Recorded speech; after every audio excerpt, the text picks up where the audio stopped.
સરકારે પરિપત્ર બહાર પાડ્યો કે અમે 2 ગણું વળતર આપશું. મારો એક જ પ્રશ્ન છે, બધા જવાબ આપો કે આ કંપની પ્રાઇવેટ છે કે સરકારી? ખેડૂતનું ખેતર પ્રાઇવેટ છે કે સરકારી? હવે કંપની પ્રાઇવેટ, ખેડૂત પ્રાઇવેટ, તો બે નક્કી કરવા જો ને સરકાર શું કામ વચ્ચે પડે છે?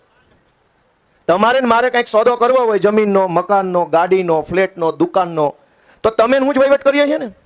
સરકાર ક્યાં વચ્ચે આવે છે એમાં? તમારે મકાન વેચવું છે ને મારે મકાન લેવું છે, તો તમે હું બે નક્કી કરીએ ને કેટલામાં દેવું ને કેટલામાં લેવું.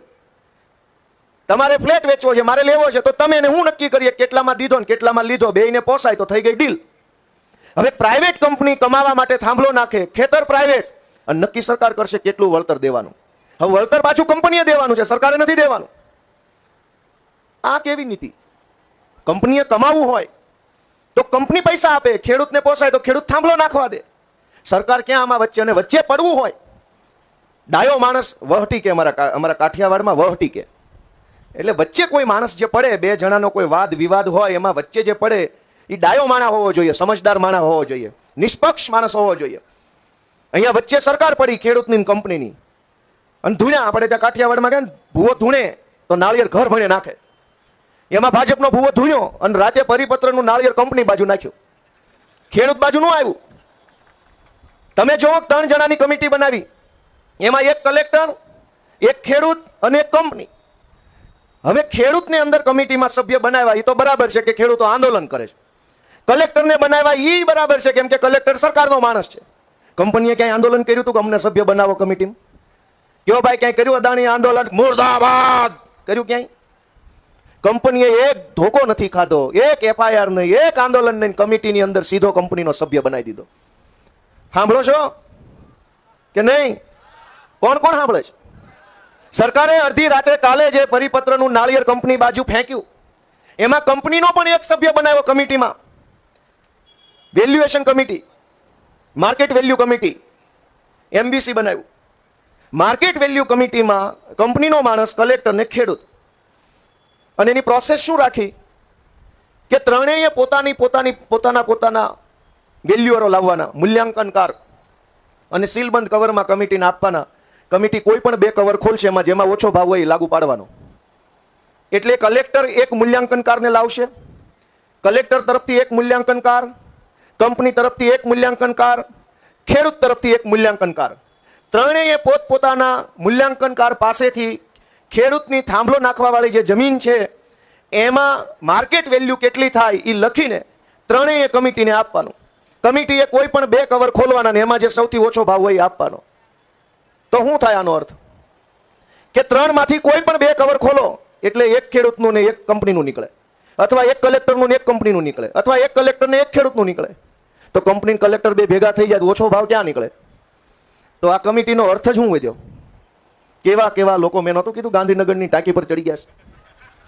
કીધું તું ને કેવા કેવા ક્યાં ક્યાં ચડી ગયા છે, અને ત્યાં બેઠા બેઠા નિર્ણય લે છે કે તમને વળતર કેમ મળશે. પણ હજુય મુદ્દો વળતર નથી. એના કરતા આગળ મુદ્દો સમજો કે ધારો કે તમારા મકાનમાં 4 ઓરડાઓ હોય, એ 4 પૈકી એક ઓરડામાં ગોપાલભાઈ આવ્યા કે મને ખાટલો મૂકવા દો અને ખાટલાનું વળતર આપું 1 લાખ. તમે કીધું 1 લાખ નહીં, સરકાર વચ્ચે પડી 2. ગોપાલભાઈએ તમને આપ્યા 2 લાખ. એક ઓરડામાં ગોપાલભાઈનો ખાટલો આજીવન. 2 લાખમાં તમારા 4 ઓરડા પૈકીના એક ઓરડામાં ગોપાલભાઈનો આજીવન ખાટલો મૂક્યો, તો તમારી પાસે આજીવન ઓરડા કેટલા વધ્યા? એના કરતા ભાડે જો સસ્તું પડે કે આજીવનમાં આપો સસ્તું પડે? ખેડૂતને એક વખત થાંભલો નાખવાના 5 લાખ, 10 લાખ, 12 લાખ, 20 લાખ, 40 લાખ આપ્યા, તો પણ જમીનની અંદર થાંભલો તો આજીવન રહ્યો ને. તો એક વખત પૈસાના આજીવન માલ વાપરવાનો આવું ક્યાં હોય? અમારે એક વખત પૈસા આપવા છે, આપી દો મામલતદાર ઓફિસનો બીજો માળ અમને ભાડે, ઢોર બાંધવા બીજા માળે 1 લાખ લઈ જાઓ, મામલતદાર ઓફિસના બીજા માળે ગાયું, ભેંસું, બકરા, નીણ ને પૂળો નાખું છે, આપી દો, લાવો. આપી દેશો? કલેક્ટર ઓફિસના 3જા માળે અમારે રેસ્ટોરન્ટ ખોલવું છે, આપી દો અમને ભાડે, હાલો ગેસ્ટ હાઉસ ખોલવું છે. જે લોકો કલેક્ટર ઓફિસે કામ કરવા આવે ને એક ધકે કામ ન થાય, રાત રોકાવું હોય 3જા માળે હોટલ ગોપાલભાઈ ઇટાલિયાની, આપશે ભાડે? તમારા મકાન નહીં આપો, તમારી બિલ્ડિંગો, તમારા મકાન નહીં, ખેડૂતનું પડાવી લો. કેમ? તો કે સરકાર કંપનીની છે, સરકાર ખેડૂતોની નથી.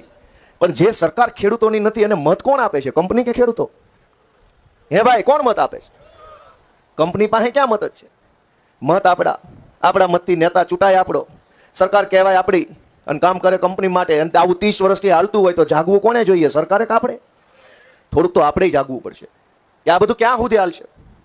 અને અધિકારી શાહી એટલી બધે હાવી થઈ ગઈ છે કે એની કોઈ સીમા નથી. આપણું બધો જ નિર્ણય કલેક્ટર, મામલતદાર, એસપી બધા આપણું ઈ જ નક્કી કરશે. તો આપણે શું કરશું?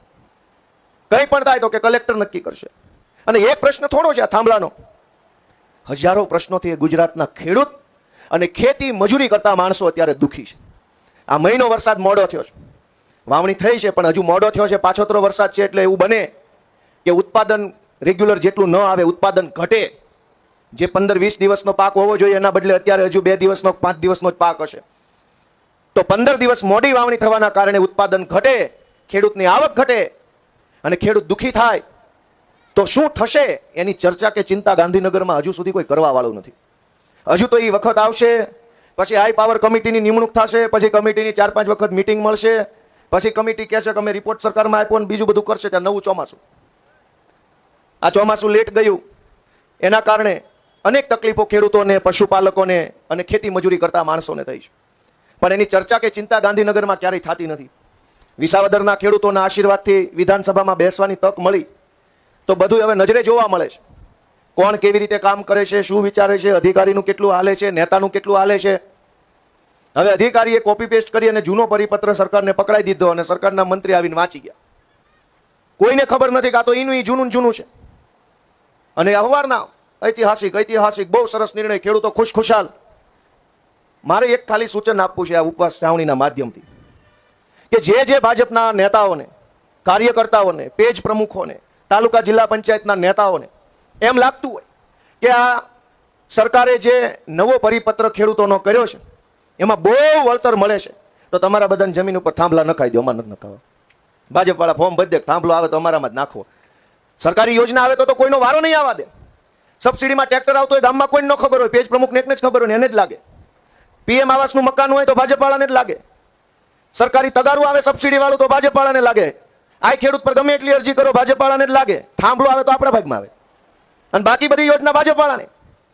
ગામમાં કંઈ પણ સારી યોજના સરકારની આવે એનો બધોય લાભ ભાજપવાળા લઈ જાય છે. થાંભલા એનામાં નાખો ને ભાજપવાળાનું, એની પાસે લિસ્ટ છે પેજ પ્રમુખનું, બધાને બોલાવી લો, એના સર્વે નંબરો કમલમ કાર્યાલય ભેગા કરી લો અને આ બાજુ અદાણીની, અંબાણીની બધી કંપનીઓને બોલાવીને કહી દો કે આટલા સર્વે નંબરમાં થાંભલો નાખો એટલે પૈસા ઘરમાં રહે. અમારે નથી જોતા. કાંઈ એવું નથી કરતા. ન કરવું જોઈએ. ગામો ગામ પેજ પ્રમુખ છે, ગામો ગામ સર્વે નંબરો છે, ગામો ગામ ભાજપના માણસો છે. નક્કી જ કરવાનું ભાજપનો માણસ હોય તો જ થાંભલો નાખો અને એને જ બધો લાભ આપી દો. આ પોલિસી 2 ગણું વળતર ને એક સાથે રૂપિયા ફરતે 1 મીટરની બીજી ત્રીજા બધું લઈ જ જાઓ. કેમ એવું નહીં? સરકારી યોજનાનો લાભ લેવાનો હોય. ગૌશાળામાં ગાયો દીઠ 30 રૂપિયા આવે છે. એમાંય તે જે ખરા દિલથી ગાયોની સેવા કરતા હોય ને એની ગૌશાળામાં ન આવે.